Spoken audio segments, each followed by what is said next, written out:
Part of what I do is translate what continuous improvement means for an organization when they adopt it. And there's probably no better example than an experience that I had yesterday. Now, let me take you through that experience. And I'm not having a go. I wouldn't know who to have a go at, but I'm throwing up a photo on the screen now. And what you'll see is I had a 9:15 appointment at Wellington Hospital, and you can see the time that I arrived just before 9 o'clock.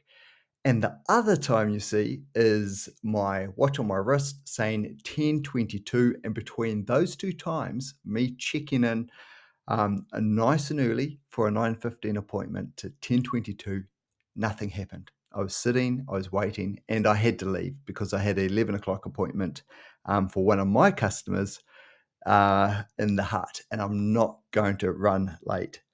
So, when we talk about continuous improvement, what it means is we've reduced the frequency of these sorts of situations happening. And when they do happen, they're raised on someone's radar so they can look into the why and start to look at things like checklists or mistake proofing. What is it that we can do and learn from these experiences to make sure that they don't happen again, or at least reduce the frequency of them happening again? And that's continuous improvement.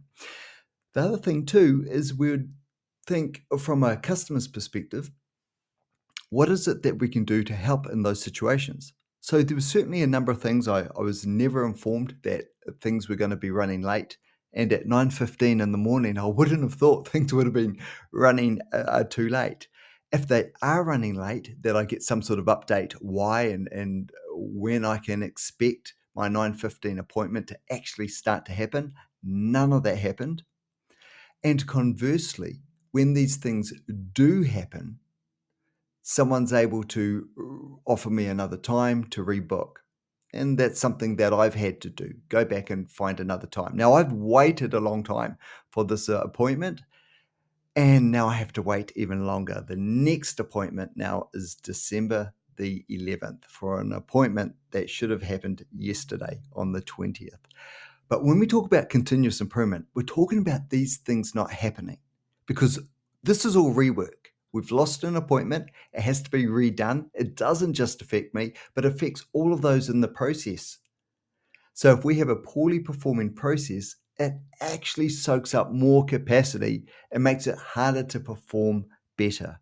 Continuous improvement is the conscious effort to reduce the frequency of these things happening, to free up capacity, and to make sure things work as well as they can. As I say, not having a go at anyone, but that is a perfect example of why we need continuous improvement as part of our culture in every single organization.